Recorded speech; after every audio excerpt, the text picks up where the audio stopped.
자, 그래서 부처님에 대한 그 관점이 달라집니다. 그리고 삼매를 강조한다는 점이 제가 조금 전에 얘기했듯이, 그래서 관불 체험이라는 것, 붓다를 지금 내가 직접 만난다는 그런 체험이에요. 삼매 속에서 주로 봅니다. 이 두 눈을 뜨고 보는 부처님은 불상을 봐요. 그죠? 부처님의 상이 석가모니, 여러분들 우리나라에서 가장 아름다운 불상하면 어떤 불상이 생각나요? 불상을 본 적이 없는 사람. 석굴암 부처님. 석굴암 부처님을 석굴암 안에 들어가서 본 적이 있는 학생. 석굴암 안에. 밖에 유리 밖이 아니라 그 안에. 석굴암 안이라는 소리는 유리창으로 이렇게 보는 게 아니라 부처님이 이렇게 코앞에 가서 이렇게. 아직 없지요? 보는 방법 가르쳐 줄까? 미리 석굴암에 연락을 할 것. 제가 석굴암에 가서 부처님한테 기도를 하고 싶은데 부처님을 보러 간다고 하면 들여보내주지 않아요. 밖에서 보라 그래요. 그럼 언제 가면 좋겠습니까? 하면 시간을 얘기해 줘요. 시간대는 3번 있습니다. 새벽 3시 반. 그 다음에 아침 10시. 그 다음에 저녁 5시에서 6시 사이. 이게 예불 할 때예요. 그럴 때에 제가 부처님 앞에 가서 제가 불교 철학을 들어서 왔는데 이렇게 얘기하면 들여보내줄 수 있고 기도할 수 있게 해준다 해서 왔습니다. 하고서 얘기를 하면은 그 안에 들어가서 기도할 수 있게, 또는 부처님 앞에서 뭔가 이렇게 참배할 수 있게 해줘요. 돈을 내라 그럴 수는 있는데 여러분들 학생이니까 제가 돈 나중에 벌면 내겠습니다 하든지 뭐 그렇게 해주세요.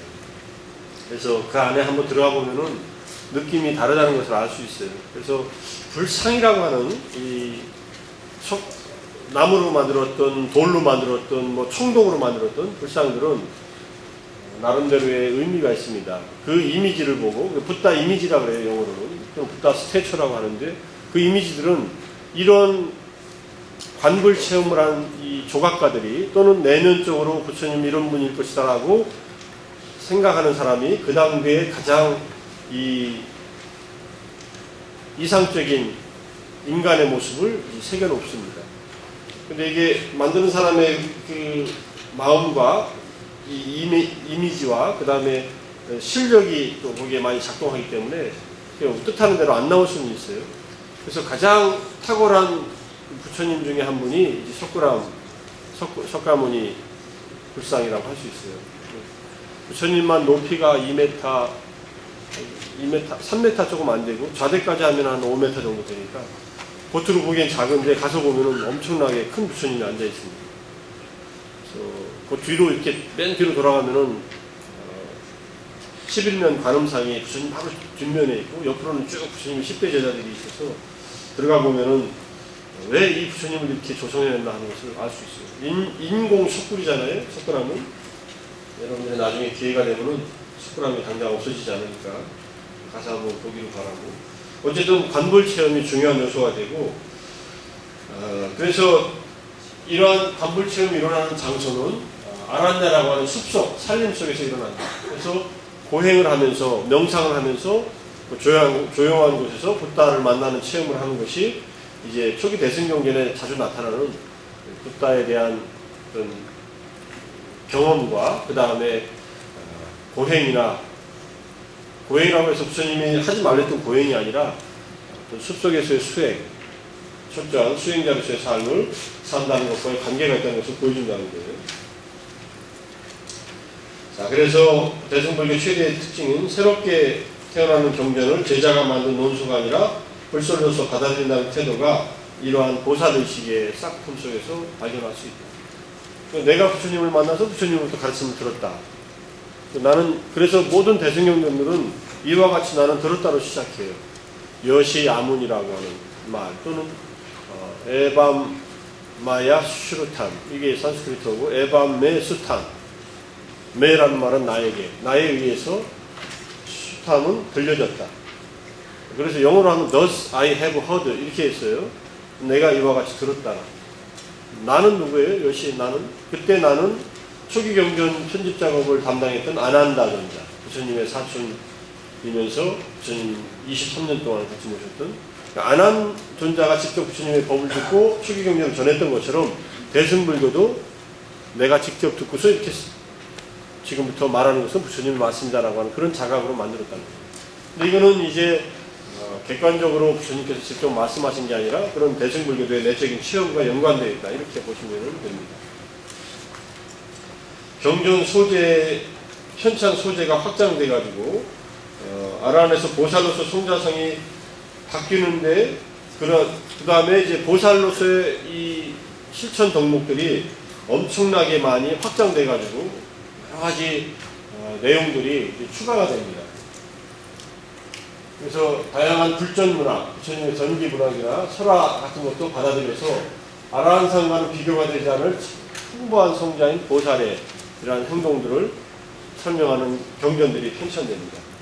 그러니까 소재가 다양해졌어요. 아라한들은 부처님의 말씀에 따라서 열심히 명상 체험하고 지혜를 얻어서 번뇌를 끊고 아라한이 되는데, 보살들은 수없이 많은 행동들을 하게 됩니다. 사람들에 따라서 그 유익한 행위를 해주는 것이 다르기 때문에, 법화경 같은 경전에서는 관세음보살이 32가지 모습으로 사람들에게 나타난다.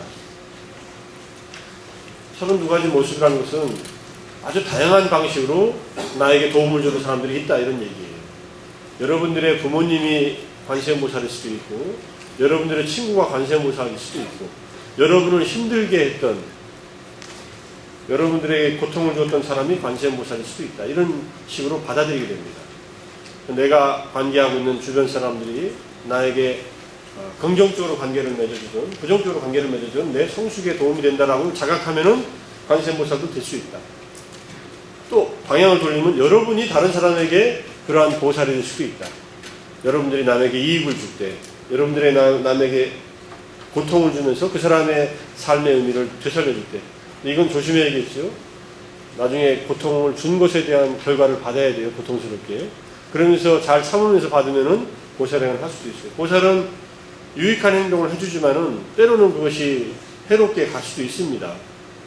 이제 그만큼 충분한 자각을 하기 때문에 중생들에게 해로운 행위를 안 하는 그러한 삶을 살려고 노력을 하고는 있어요. 한 예로 이제 부처님께서 자타카에서 전생 이야기에서 보살행을 하는 도중에 자기의 번뇌가 끊어지지 않았기 때문에 질투심에 의해서 자기 동생을 죽인 사건도 있어요. 부처님이 살인을 한 경우도 있습니다. 보살행을 하는 도중에. 그래서 이걸 어떻게 이해해야 할 것이냐 하면은, 보살은 완전히 번뇌를 끊어버린 존재가 아니에요. 아라한과 같은. 아라한들은 살인을 하지는 않습니다.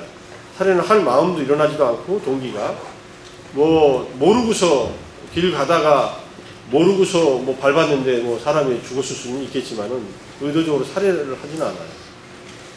근데 보살은 하는 도중에 그러한 일들을 할 수 있는 존재이기도 하다. 그러니까 여러분에게 해를 끼친 어떤 사람이 속으로는 보살행을 하려고 하는, 보살행을 하려고 죽이는 것이 아니라 보살하는 도중에 그러한 실수로서 잘못을 할 수도 있다, 이렇게 받아들일 수 있는 여지도 있습니다. 굉장히 크게 바라보는 입장이에요. 그래서 풍부한 보살상들이 대승경전에 등장합니다.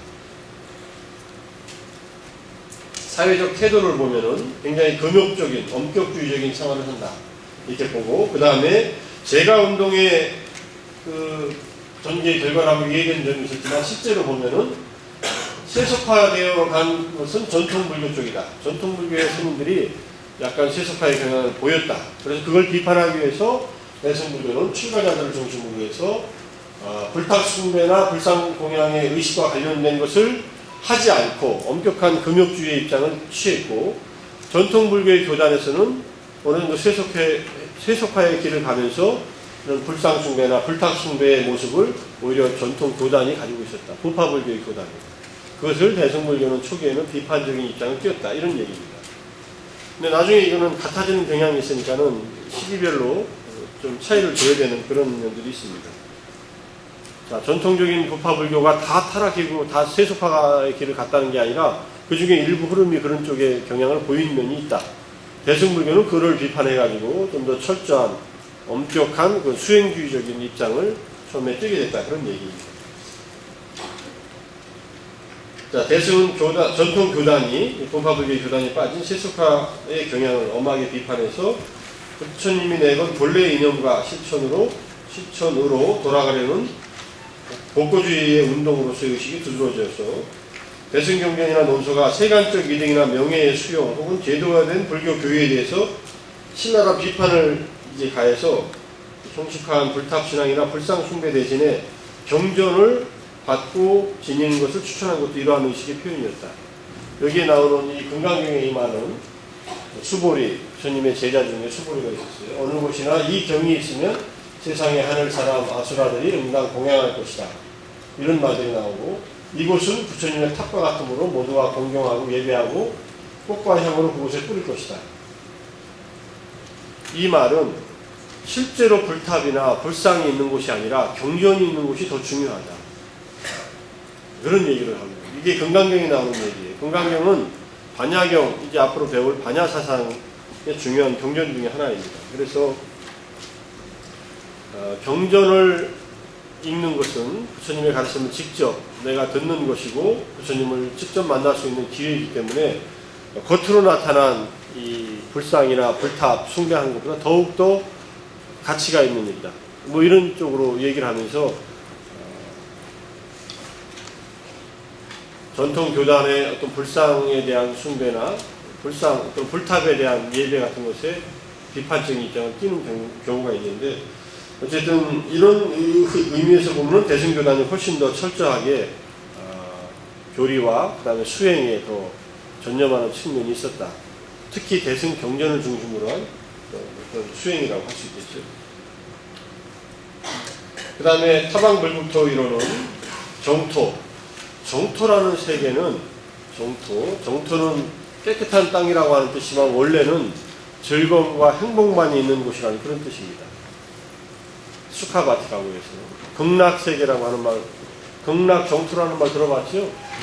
극락이라는 말은 지극히 행복한 땅이라는 그런 뜻입니다. 지극히 행복만이 있는 곳, 이런 뜻이에요.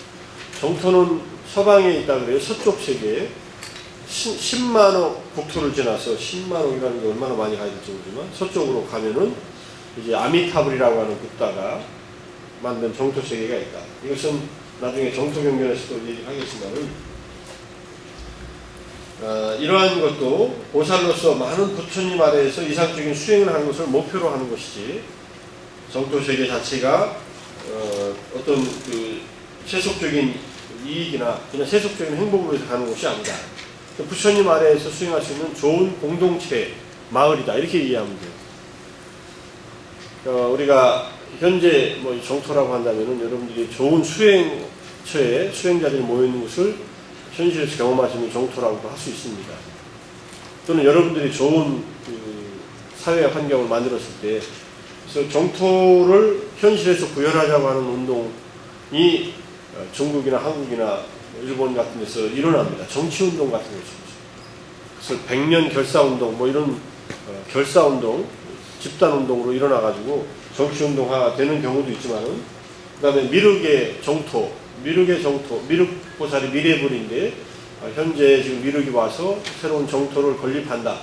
이런 얘기들을 하는 정치적인 운동들도 있었습니다. 근데 어쨌든 이런 정토신앙이라고 하는 것은 보살행을 닦는 분들이 만들어 놓은 환경세계, 좋은 환경에서 수행을 해서 함께 보살행을 닦자고 하는 그런 얘기지, 이것도 그냥 타력적인 붓다의 어떤 힘에 의존하는 것만을 강조하는 것은 아니다. 물론 타력적인 요소가 결부되어 있긴 합니다. 타력이라고 하는 것은 내 힘으로 안 되는 것을 부처와 보살의 힘으로 내가 도움을 받아서 가피를 받는다 그래요. 불교에서는, 기독교에서는 은혜를 받는다고 하는 그런 사상이 있기는 하지만은 그러한 보살이 제가자의 철저한 자비행을 요구하는 것도 성불을 목표로 하는 보살 수행의 어려움을 강조하는 것이지, 제가를 향한 보다 쉬운 구제를 주제로 편찬된 것은 아니다. 이렇게 얘기해요. 정토에 태어나서 열심히 이제 보살행을 닦아서 이제 붓다의 깨달음을 얻어라, 이런 말이지, 정토 제가자가 부처님을 무조건 의지해가지고 그런 어떤 깨달음을 쉽게 얻을 수 있다 이런 얘기는 아니라는 얘기예요. 보살상의 이미지의 풍부함은 금욕적 이념에 의해 계속 유지가 되었다. 이러한 대승이 세속화의 일을 벌습니다. 그래서 시대가 지나고 전통에 동화되거나 세속화, 대중화의 경향을 보여서 대승 경전 중에서 불탑 신앙이나 불상 숭배의 공동을 말하는 경전도 생겨나게 됩니다. 아라한을 대신해서 보살이라는 새로운 성자상에 맡겨져 있던 불교운동이 한계를 맞이하자 보살을 대신해서 성취자, 십다라고 해요. 부처님의 이름이 십다알타잖아요. 성취, 목적을 이룬 분 이런 뜻인데 십다라고 하는 밀교의 수행자들이 나옵니다. 이러한 십다라고 하는 수행자들에게 새로운 이미지가 전개되고 이게 7세기 경부터 시작된 밀교운동과 결합돼서 한 5, 6세기 정도 진행이 됩니다. 그래서 이 시기를 전개로 인도 불교는 대승에서 금강성, 와즈라야나, 금강이라고 하는 말은 다이아몬드를 말해요. 다이아몬드는 모든 강석이나 금속을 부실 수 있기 때문에 이 금강이라고 하는 말을 통해 가지고 대승보다 더 넘어선 한층 더 뛰어난 그러한 전통을 얘기하는 것이 금강성이고 이것을 밀교라고 합니다. 기본적으로는 인도의 밀교. 금강성의 전통을 끝으로 인도 불교가 13세기 이슬람 침입과 함께 막을 내리게 됩니다. 이 금강성의 전통은 티벳으로 전해져서 티벳의 밀교의 전통과 그 다음에 밀교와는 다른 전통을 현교라고 합니다. 드러날 현자. 현교는 직접 공부를 하고 가르침을 배우고 뭐 이런 것들을 현교라고 해요. 경전 속에 나타난. 밀교는 스승과 제자가 1대1로 만나가지고 직접 스승으로부터 수행의 비법들을 전수받는 그러한 전통을 말해요. 밀교의 수행 전통이 이렇게 전해져 내려옵니다. 자, 인도 대승불교는 그래서 티벳으로 전해져 현재까지 이어지고 있다. 자, 여기까지가 대승불교의 개관적인 얘기고, 대승불교 경전을 이제 보면은, 대승경전은 3기에 걸친 전개를 보이는데, 초기의 경전은 대승의 형성, 기원전 1세기 무렵부터 용수가 나타날 때까지 한 200~300년 정도의 시기고, 이때는 경전 제작이 극도로 성행하였고, 기원 전후에서 3세기 전반까지 북인도 쿠샤나 왕조가 번창하던 시기에, 남인도에서는 인드라 왕조가 지배하던 시기에 해당합니다. 제2기인 중기에는 용수 이후부터 무착세친에 이르는 대략 한 200~300년 정도, 기원 2~3세기부터 4~5세기까지 이때를 중기의 대승불교 시대라고 합니다. 이때는 논수와 경전이 동시에 편찬되던 시기에, 그다음에 국타왕조가 구성하던 시기에 해당하고, 제3기는 세친 이후의 후대인데 이때는 밀교 경전을 제외하고 경전의 편찬은 드문 시대라고 할 수 있습니다. 제3기를 대표하는 순수한 밀교 경전은 7세기 중반부터 점차 만들어집니다. 밀교의 대표적인 경전은 나중에 보겠지만 대일경이라든지 금강정경 같은 경전들이 편찬돼서 이제 밀교의 근본 사상들을 얘기하기 시작합니다. 자, 초기 경전은 대승불교 논설을 최초로 조설한 용수의 학설에 영향을 주거나 인용되고 있는 경전이다. 이렇게 이해할 수 있고요. 용수가 모르고 있던 대승경전도 있을 수는 있지만 대부분 용수와 유사한 교리를 전개하고 있는 것이 초기의 경전에 대부분 포함되어 있습니다. 초기 대승경전 발전에는 그 근본적으로 반야경이라는 경전들이 만들어집니다. 반야라는 말은 지혜라는 말의 음사어예요. 빨리어로는 빤냐, 산스크리트어로는 뿌라주냐, 또는 뿌라갸나 뭐 이렇게 얘기를 합니다. 빤냐라는 말이 한문으로 반야라고 이제 음사된 거예요. 반야경이 성립되고 이 반야경의 교리적 영향이 커서 모든 대승경전이 반야경의 핵심 사상인 공사상을 받아들이게 됩니다. 여러분들이 색즉시공 공주시색이라는 말은 들어봤죠? 색즉시공 들어봤어요? 영화 제목이 아니라 실제로 색즉시공이라는 말을 반야신경의 한 구조로서, 여러분들 니메친붕이라는 시는 배웠어요? 교과서에 나오나? 고등학교 교과서에 아직도 나오나? 님은 같습니다. 사랑하는 나의 님은 같습니다. 한영훈의 시가 나와요. 그거의 해설에 색즉시공 공주시색에 대한 얘기가 나오는 걸로 아마, 그때 아마 대부분 이제 불교적인 내용을 어느 정도 이렇게 경험하게 되는데, 그 색이 곧 공이다, 공이 곧 색이다라고 하는 그 주장의 핵심이 바로 이 반야경의 핵심 사상입니다. 반야심경이라는 것은 반야경의 핵심을 말한 경전이다 이런 뜻이에요. 한문으로 제목을 포함해서 270자밖에 안 되지만은 이 공사상을 아주 잘 드러내고 있는 그런 내용이고, 대승경전들이 이 공사상을 전부 토대로 받아들입니다. 그 다음에 여러 부처를 인정하는 신앙도 영향을 주고받고, 무량수경, 아미타경 같은 경전이 이제 정토신앙을 대표하는 경전으로 등장합니다. 정토계 경전이 등장해요. 그 다음에 새로운 화엄경의 그룹, 이 내용들을 조금씩 설명하겠습니다. 그 다음에 법화경을 신앙하는 운동이 급속하게 퍼져서 반야, 정토, 법화, 화엄 이 네 가지가 초기 대승경전의 각각의 그룹들을 형성합니다. 반야경은 베이스에 깔려 있으면서 반야경의 어떤 흐름들이 쭉 발전을 하고, 그 다음에 이제 정토계 경전과 화엄경, 그 다음에 법화경이 초기의 형태의 대승경전의 모습들을 보여줍니다. 그래서 반야경을 먼저 보면은 주로 출가자가 선정수행을 통해 체득한 지혜의 완전함, 반야바라미, 지혜의 완성을 말해요. 또는 지혜를 통해서 이 괴로움의 이 현실에서 저쪽 피안의 깨달음의 세계로 건너가는 그것을 바라밀이라고 얘기할 수도 있습니다. 일단은 바라밀이라는 말은 두 가지 의미가 있어요. 하나는 저쪽에 피안의 세계로 건너간다, 도피안이라고도 하고, 그 다음에 두 번째는 완성, 궁극적인 완성을 이룬다라는 그런 뜻이 두 가지가 있습니다. 이 반야바라밀을 법신이다. 법신이라는 것은 진리의 그 모습 그 자체 또는 가르침의 그 전체를 법신이라고 합니다. 몸 신자를 썼지만은 법이라는 것을 하나의 전체 체계로 보고, 부처님의 법의 핵심은 무엇이냐라고 할 때 반야, 지혜의 완성이다 이렇게 보는 것이에요. 그래서 이 법신을 얻을 것을 권장합니다. 결국은 반야를 얻을 것, 지혜를 얻을 것을 권장합니다. 초기 불교도 지혜가 중요하다는 것은 이미 누누이 얘기한 적 있습니다. 불교는 굉장히 지혜를 중시하는 종교이고, 여러분들이 우리가 배운 아비담마도 결국은 지혜로서 봐야 제대로 이해가 된다 이렇게 볼 수도 있어요. 내 몸과 마음을 이해하는 것도 결국은 지혜입니다. 우리가 머리로서 의식으로 우리의 기본적인 이 이해 능력으로 이해하는 것은 한계가 있고, 수행을 통해서 얻어진 지혜가 우리의 내면의 어떤 본질을 이해하게 되고, 이 공이라고 하는 것을 체험하는 것도 결국은 공이라는 것을 체험한 것을 지혜라고 한다 이렇게 이해합니다. 초기 불교의 무아를 체험한 것이 그 지혜라고 하는 것과 연결되어 있습니다. 그래서 소품계 반야경, 이걸 팔천송이라고 해요. 한 개송은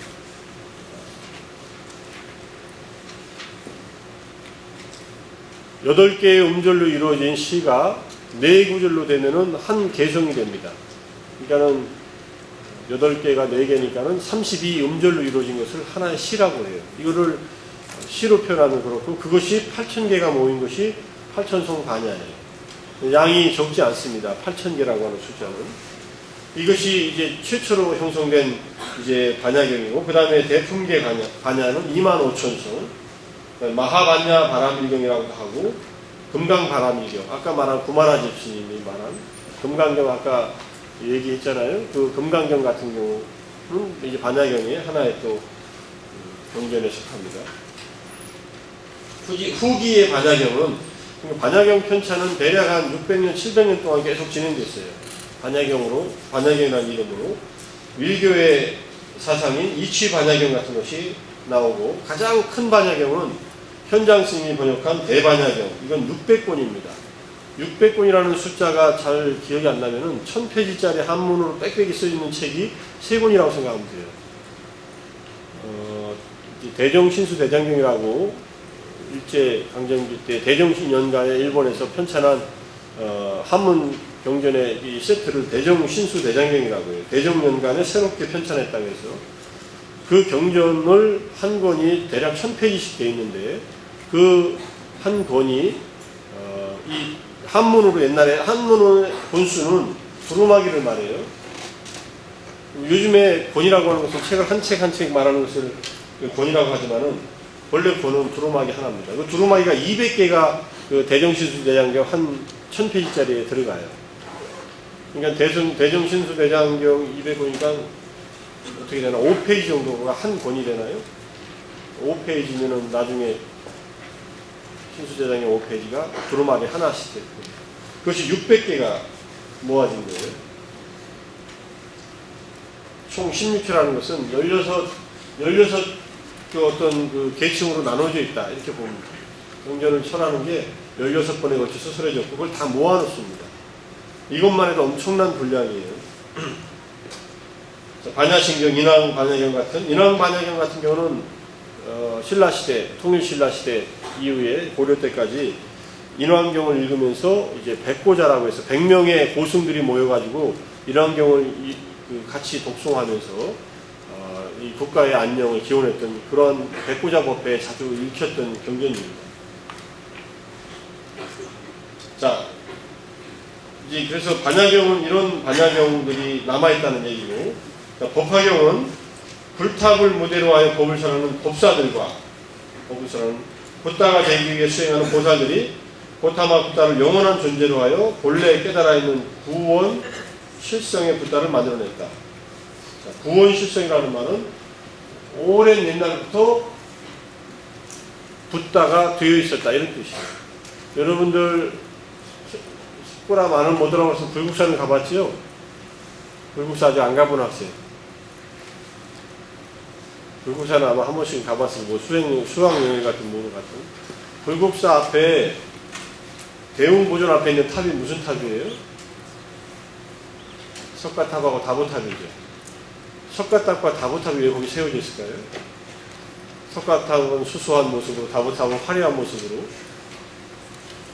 석가탑은 법화경을 설명하는 설하는 석가모니 부처님을 상징하고, 다보탑은 그 경전 내에서 석가모니 부처님의 말씀이 옳다는 것을 증명하기 위해서 땅속에서 탑이 솟아올라서 거기 안에 다보열애가 앉아있어요. 다보불이라고 해요. 그 다보불이 석가모니 부처님이 법화경을 설하는 것을 증명해주는 탑이 다보탑입니다. 그래서 그는 법화경의 세계를 거기다가 이렇게 그려놓은 거예요. 불국사는 대승불교의 모든 가르침을 그 부처님의 국토라고 해서 그 안에 다 실어내놓은 그러한 그 절이에요. 김대성이가 자기의 현생의 부모를 위해서 무역을 통해서 얻은 돈을 갖다가 가지고 저기다가 조성해 놓은 절이고, 석굴암은 김대성이 전생의 부모를 위해서 조성해 놓은 사찰이 석굴 사원이 석굴암입니다. 그거는 이제 그런 어떤 얘기가 내려오고 있고, 김대성이 나중에 재상이 돼가지고 무역을 해서 돈을 많이 번 돈을 가지고 조성한 그 내용이 이 석가탑, 다보탑으로 구성되어 있고, 부처님이라고 하는 분이 가장 신적인 존재로 나타나는 게 법화경입니다. 여기에 하나의 비유가, 법화경은 이제 이렇게 얘기를 해요. 내가 열반에 들은, 무효열반이라고 해서 육체가 이제 죽음을 맞이하는 것을 말하는데, 무효열반에 든 것처럼 모습을 보인 이유는 내 자식들이, 이 중생은 자식이라고 해요. 자식들이 내가 살아있으면은 아버지를 믿고 언제든지 이 아버지가 있으니까 자기 문제를 해결해 줄 분이 있다는 것을 전제로 하고 수행을 안 할 것을 염려해서 잠시 모습을 감췄을 뿐이다. 하지만 나는 영원히 이 중생들, 내 자식들 곁에서 영원히 존재하면서 그들을 도와줄 것이다, 이런 얘기를 해요. 재밌죠?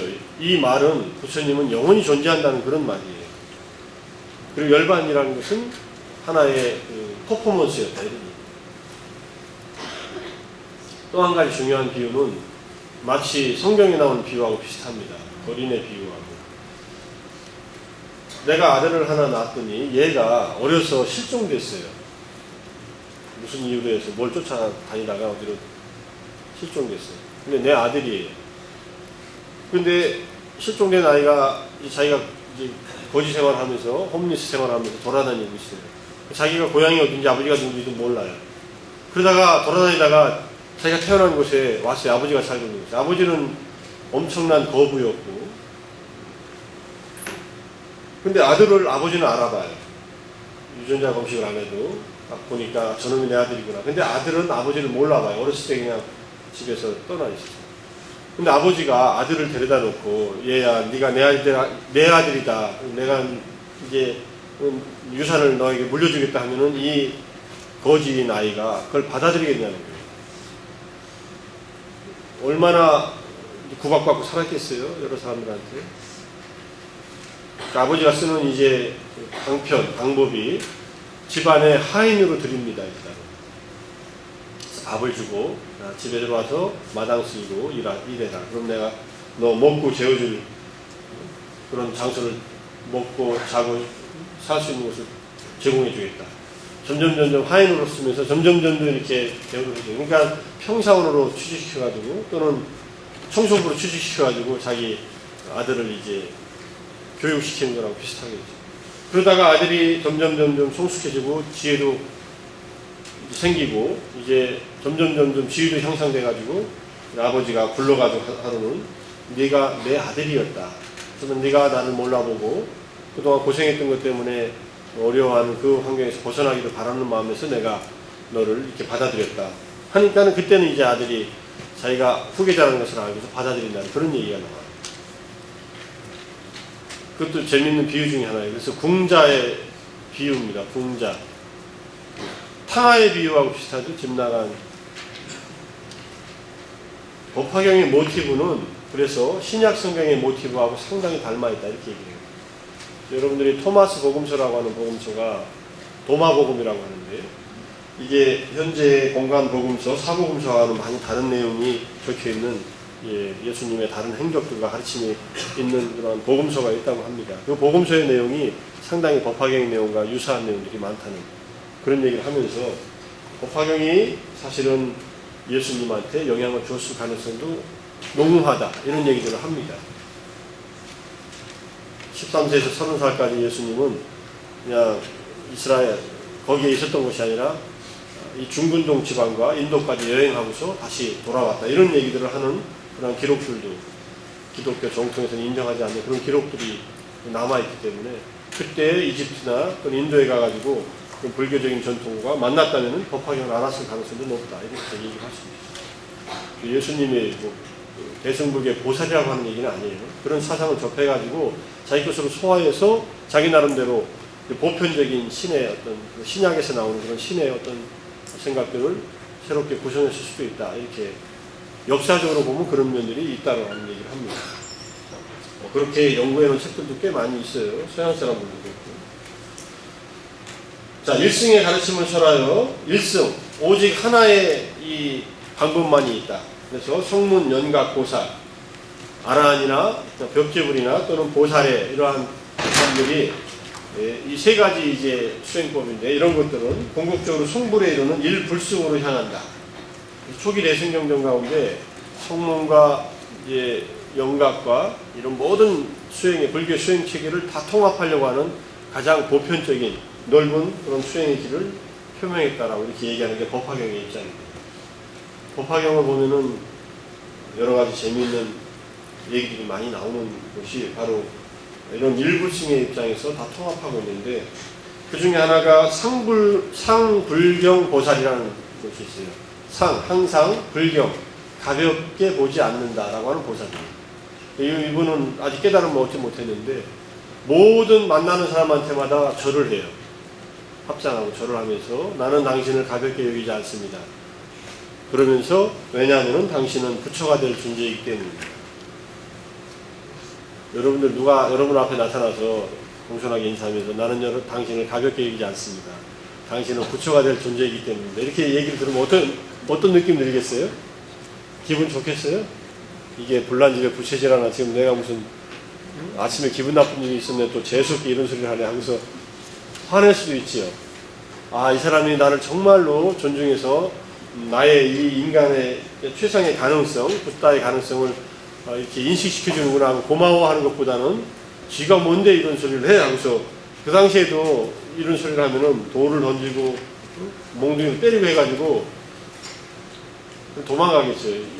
맞고서 가만히 때려도 좋습니다. 나는 당신을 존중합니다. 이렇게 안 하고 도망가요. 그럼 저쪽에 가가지고 저기서 또 인사하면서 그래도 나는 당신을 가볍게 여기지 않습니다. 당신은 부처가 될 존재이기 때문에. 이게 상불경 보살이에요. 부처가 된다라는 말은 본래 부처만이 할 수 있어요. 그래서 부처만이 자기의 깨달은 눈으로 볼 때 너는 이제 언제 부처가 될 수 있다라고 하는데, 이 보살은 아직 부처가 되지도 않았으면서 다른 사람들이 부처될 가능성에 대한 것을 적극적으로 얘기하는, 이것은 굉장히 좋은 치료가 될 수 있습니다. 여러분들이 괴로울 때마다 나는 본래 부처가 될 수 있어, 또는 나는 본래 부처야. 그 가난한 집 돌아온 그 젊은 청년의 얘기처럼 내 본래 완전한 깨달음이 내 안에 있는데 그걸 내가 지금 자각하고 못할 뿐이야 라고 생각하는 것은 굉장히 힘을 줄 수도 있고, 어떤 면에서는 또 왜 이 모양이 이 꼴일까 하고서 굉장히 낙담할 수도 있는 면도 있을 수도 있습니다. 근데 여러분들이 어떻게 받아들이냐에 따라 다른 거예요. 그런 어떤 가르침도 나오고, 모든 중생들이 마지막 궁극적인 깨달음에 도달할 수 있다는 것을 강조하는 그러한 경전이다. 아까 말한 관세음보살 법문품은 법화경의 한 품이고 그렇습니다. 이런 얘기들이 법화경만 가지고도 한 학기 내내 공부해도 부족한데 간단하게 얘기하고, 화엄경 얘기를 할게요. 화엄경은 아주 이념화되고 고타마 붓다에 한정되어 있던 부파불교를 비로해서 지극히 인도풍으로 눈이 부실 정도로 현란한 붓다의 세계를 구축합니다. 깨달음을 얻은 붓다의 눈앞에 펼쳐진 장대한 세계가 묘사되고, 광명의 붓다인 비로자나불의 성불의 공동을 밝힌 경전이 화엄경이다. 광명의 붓다인 비로자나, 비로자라는 말이 빛이라는 뜻이에요. 빛. 여러분들 아미타불을 모신 경전을 전각을 보면은, 법당을 보면은 무량수전이라고 써 있을 거예요. 무량수전. 무량수전이라는 말은 어디서 들어봤어요? 구속사 본당이 무량수전입니다. 구속사 가까이서 가보는 분이 있을 수 있지만, 구속사는 법당이 길게 돼 있고 부처님이 모셔져 있고 긴 쪽으로 이 사람들이 앉게 돼 있어요. 부처님이 서쪽을 향해서 계시고, 우리나라 국보고 아주 뛰어난 불상 중에 하나이지만 무량수전이라고도 하고 무량광전이라고도 해요. 그러니까 목숨과 빛 이런 뜻이에요. 아미타유스, 아미타바 이 두 개의 수입니다. 중국 영화 보면 여러분들 소림사 영화 같은 거 보면 아미타바 하면서 전하죠. 아미타바가 무량광이라는 뜻이에요. 부처님의 빛이 무한하다, 부처님의 수명이 무한하다 이런 뜻이에요. 무량이라는 말은 빛과 수명이 무한한 부처님을 아미타불이라고 합니다. 그런데 이 비로자나불은 빛의 상징이에요. 빛, 태양빛을 중심으로 한 그것을 모티브로 한 빛은 어둠을 밝히고 그 다음에 진리를 드러내는 그러한 요소이기도 합니다. 베리타스, 룩스, 메아, 룩스가 빛이죠. 진리는 나의 빛. 서울대 교문에 새겨져 있는 그 빛입니다. 빛이라고 하는 것은 어둠과 무지를 없애는 그러한 광명이라고 하는 뜻이고, 비로자나불은 바로 그 빛의 부처님, 진리 자체를 말하는, 진리를 빛이라고 상징하는 것은 굉장히 보편적인 문화적인 현상이기도 한데, 서가모니 부처님은 이 비로자나불의 하나의 화신일 뿐이다. 화신을 요즘 말하면 아바타라 그래요. 하나의 역사적으로 드러나는 모습이다. 그래서 이 비로자나불을 본심불로 하는 그런 사상이 펼쳐지고, 찰나와 무량겁이 하나가 된 연겁 융주, 어려운 말인데, 염이라는 말은 이때 한 찰나를 말하고 한순간, 겁이라는 것은 무한에 가까운 시간을, 그때 그것이 융합돼서 현재 이 순간이 찰나이자 무한이다 이런 뜻이에요. 여러분들 시간에 대해서 생각해보면 나름대로 이해할 수 있을 겁니다. 존재하는 시간이라는 것은 현재밖에 없습니다. 근데 이 현재는 무한합니다. 이렇게 볼 수 있어요. 근데 이 현재의 잠깐 존재, 시간의 일정 기간 동안 잠깐 존재하는 이 육체적인 현상이나 사물의 현상들은 변하지만은 시간 자체로 보면은 무한한 현재밖에 없다. 이게 염겁 융죽을 말하는 그런 표현이기도 합니다. 재미있는 시간관이죠. 그래서 그렇게 보면은 초발심시 변성정각이라는 말이, 초발심이라는 말은 처음 완전한 깨달음을 얻겠다고 마음을 일으킨 그 순간을 초발심이라고 해요. 그 다음에 정각을 이룬 그때, 초발심을 이룬 처음 발심을, 마음을, 보리심을 일으킨 그때가 정각을 일으킨 바로 그때이다. 조금 그래서 원인과 결과가 공존하는 인과 동시의 시간과 이런 얘기를 합니다. 이것도 쉬운 발상은 아니에요. 여러분들이 깨달음을 얻겠다라고 딱 스스로가 마음을 딱 일으킨 그 순간이 깨달음을 완성한 시간과 같다는 얘기예요. 그럼 얼마나 좋겠어요, 그죠? 나 지금부터 깨달음을 얻을래? 라고 딱 마음만 일으키면, 아, 그냥 깨달음을 얻었어, 이렇게 되면은. 나 지금부터 딱 취직할래? 라고 마음을 먹고서 딱 그러면 딱 취직이 돼 있어. 이러면 얼마나 좋겠어요. 나 행복하고 싶어 라고 마음을 먹었으면 딱 행복해지면 얼마나 좋겠어요. 근데 그 순간과 그 순간이 다른 순간이 아니다. 이렇게 이해하는, 인과가 동시에 존재하는 그러한 시간관, 이런 것들을 대승불교 입장에서 얘기하는데, 이것은 이렇게 이해하면은 여러분들이 상식적으로 이해할 수 있습니다. 보통 중생들의 입장의 논리가 아니라 깨달은 분들의 입장에서 볼 때 그렇다는, 지금 우리는 깨닫지 못한 입장에서 보면 깨닫지 못한 채로 있는 거예요. 그런데 이 깨닫지 못한 중생인 차원의 존재가 그 근원에는 깨달음 자체가 맞닿아 있다. 이거 깨달음 자체가 본래 우리가 이게 갖춰져 있지 않다면은 어떻게 깨달음이 현실화될 수 있을 것이냐, 이렇게 얘기를 하는 거예요. 그것을 강조하는 것이 이 대승불교이고 화엄경의 한 사상의 특징이다, 이렇게 보면 됩니다. 아비달마도 이해하기 어려워 죽겠는데 대승불교는 더 그냥 아리송한 소리를 많이 하죠. 시험 어떻게 보나. 시험을 걱정하는 순간이 시험이 끝난 순간과 같다, 이렇게 생각합니다. 시험 금방 끝나니까 다음 시험에. 정토계 경전은 무량수경, 반무량수경, 아미타경, 이 정토에 세 가지 대표적인 경전이 있다. 법장구살이라는 보살이 세운 48가지 서원과 그 결과가 실현된 극락정토에 대한 신앙을 주장한다. 이게 법장구살의 48가지 원 중에 24가지예요. 한번 읽어봐요. 극락정토에는 악한 세계가 없기를 원하는 서원. 쭉 나오다가 18번째, 10번의 연불로 극락세계에 왕생하기를 원하는 소원. 죽기 전에 10번을 아미타불, 아미타불, 나무 아미타불, 나무 아미타불 하면은 극락세계로 스카웃 해가겠다, 이런 소리예요. 야, 그럼 극락하기 너무 쉽겠다, 그죠? 10번만 하면 되잖아, 죽기 전에.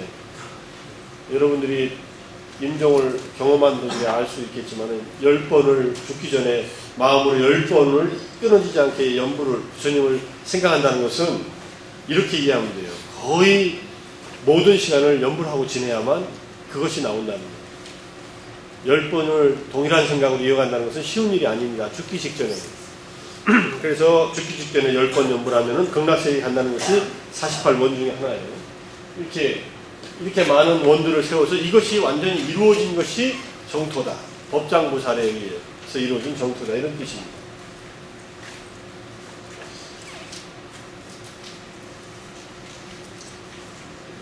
아무튼간 우리가 어떤 소원을 세운다는 것이 이 48가지 속에 잘 보면은 중생들을 생각하는 이 마음이 얼마나 큰가 하는 것을 이해할 수 있을 겁니다.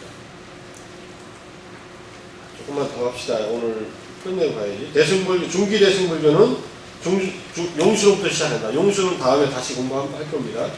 중론, 공치심론, 회쟁론, 보행왕정론, 이런 논서로서 대표되는 저수를 하고, 이분이 처음으로 이제 경전 편찬으로 진행됐던 대승불교 운동을 논소 제작으로 이행하는 분기점을 만들었습니다. 반야경을 불설로 받아들이고 공사상에 입각한 독립적인 논서를 제작했다. 능가경 같은 경전에서는 용수 자신이 언급되어 있는 경우도 볼 수 있습니다. 능가경 안에 용수가 태어나서 초지보살, 보살의 10단계의 깨달음을 얻는데 첫 번째 단계의 깨달음을 얻은 용수가 태어난다, 이런 말이 이 경전, 능가경은 그래서 용수 다음에 만들어졌다는 것을 알 수 있죠. 용수 이전에 만들어진 경전이 아닙니다. 부처님이 말씀했다고 하지만은. 그래서 중기대승 경전에서 중요한 경전은 3세기, 6세기에 유식과 열애장 계통의 경전이고, 아까 말한 해심일경이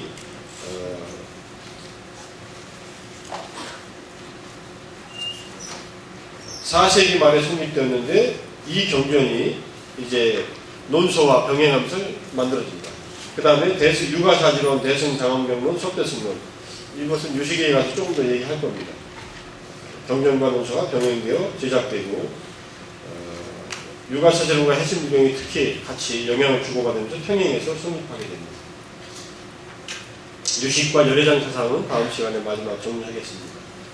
열애장계 계통이라고 하는 열애장, 모든 중생에게 열애장, 불성이 있다는 것을 말한 경전들, 대방경 열애장경부터 시작해서 무상의경까지 여러 가지 경전들이 나오고, 이러한 경전들이 이제 열애장, 원래 붓다의 가능성이 모든 중생에게 내재해 있다는 열애장 사상을 이제 드러내는 경전으로 나오고, 이 시대는 논서들이 많이 제작되는데 아상가, 무차, 와스완드, 디그나가, 다르마키리티, 찬드라키리티. 앞에 다르마키리티까지는 유식학파의 논서들이고 그 다음에 찬드라키리티는 중간학파의 논서입니다. 이것도 다음 시간에 다시 얘기를 할 거고요. 그래서 중기 대승경전은 초기 대승경전이 지닌 강함을 느낄 수 없게 되고 점차 논서로서 사상을 표현하는 수단이 옮겨갔다. 이해하면 되고요. 후기 대승경전은 밀교를 대일경을 중심으로 해서 이제 밀교가 나타나기 시작해요. 대일경과 대금강경경. 그래서 중요한 밀교 경전을 통해서 후기 대승경전의 어떤 흐름을 형성합니다. 탄트라 4종 분류. 탄트라라는 것이 밀교의 수행법인데 대일경에서는 2단계의 수행 탄트라, 금강경경은 3단계의 육아 탄트라. 이런 말들은 그냥 들어두세요. 구체적으로 무슨 내용인가는 밀교를 또 다시 공부해야 되기 때문에 밀교 경전도 각각의 경전마다 독특한 수행법을 제시하면서 성립됐다. 이렇게 이 정도로 이해하고, 가장 중요한 핵심 사상은 비로자나불, 화엄경의 주불이었던 이 대일열애, 광명의 빛의 부처님을 교주로 하면서 신구의 우리의 몸과 말과 마음으로 표현되는 이러한 행위들로 이걸 삼밀이라고 해요. 세 가지 비밀스러운 수행법이라고 하는데, 이거를 일치시켜서 이 몸을 가지고 붓다가 되려고 하는 그런 가르침을 내세웁니다. 원래 붓다가 되려면 초기 경전에 의하면 4아승지 10만급, 대승경전도 한 3아승지급을 지나야 된다는데, 이 밀교에서는 현생에 바로 붓다가 될 수 있다. 이 몸을 가지고. 어떻게 하면 되냐면은 몸으로는 붓다의 모습을 하고, 말로는 붓다의 말을 하고, 마음으로는 붓다의 이미지를 생각한다. 이해가 돼요? 이해가 잘 안 되죠? 구체적인 예로는 부처님이 하고 있는 수인이라는 게 있습니다. 부처님의 손동작. 서가모니 부처님은 항마 축지인을 하고 있어요. 나중에 부처님 불상들을 잘 봐요. 왼손은 손바닥 위로 하고 오른손은 땅을 짚고 있어요. 무릎 위에서. 이거를 항마 축지인, 모든 마들을 항복시킨 땅을 짚고 있는 그런 부처님의 어떤 몸짓을 말한다. 그 중에 또 하나는 손으로 하는 몸짓들도 있어요. 이 엄지, 왼손에 이 검지손가락을 이렇게 올리고, 그 다음에 오른손으로 이렇게 감싸 안고 있는 이런 모습을 하고 있는 부처님이 있습니다. 이게 무슨 뜻이냐? 이게 중생이에요, 손가락이. 모든 중생들을 내가 전부 다 보살피고 보호하겠다. 이거는 이제 비로자나불의 수인이라고 해요. 그러니까 이렇게 비로자나불의 수인을 하고, 비로자나불에 해당하는 진원, 만트라를 외우고 그 다음에 마음으로 비로자나불을 관상한다, 떠올린다. 이러면은 비로자나불이 내 안에서 체현된다, 이렇게 보는 거예요. 그런 수행을 이제 밀교 수행은 진원을 통해서 하게 되니까 그런 직접 이 몸을 가지고 성불할 수 있다는 이런 가르침이 이 밀교가 표방하는 가장 중요한 가르침 중에 하나고, 이 몸으로 즉시 성불할 수 있다는 말은 나중에 선불교에서 이 마음이 곧 부처라고 하는 것과 관련성이 가질 수 있는 그러한 걸로 이해할 수 있습니다. 마음이 곧 부처다. 마음이 곧 부처다. 그 다음에 화엄경에서 내가 얘기하지 않았지만 마음과 부처와 중생은 서로 차별이 없다. 마음, 우리의 마음과 그 복잡한 마음이 그 근본에 있는 마음과 그 다음에 부처와 깨달은 존재와 깨닫지 못한 중생은 차별이 없다. 다르지 않다. 이 말을 아주 그냥 대놓고 화엄경에서 하는 그런 말이 있는데, 이 몸 자체도 곧 부처의 몸이다. 이렇게 얘기하는 그런 내용들도 밀교에서 나온다는 얘기예요. 그래서 선불교에서는 마음이 곧 부처라고 하는 얘기가 이러한 대승불교의 흐름을 타고서 이제 선적인 체험을 한 그런 분들이 이제 얘기하는 내용이라고 할 수 있습니다.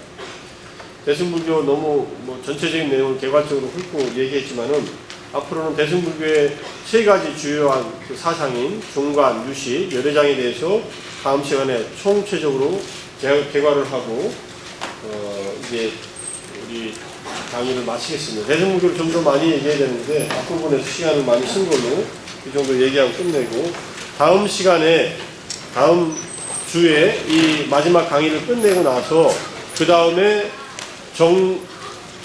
자정에 우리 자정에 좀 깨어 있읍시다. 다음 주만 12시부터 12시 45분까지 마지막 시험을 집에서 재택으로 보겠습니다. 수업 마치겠습니다.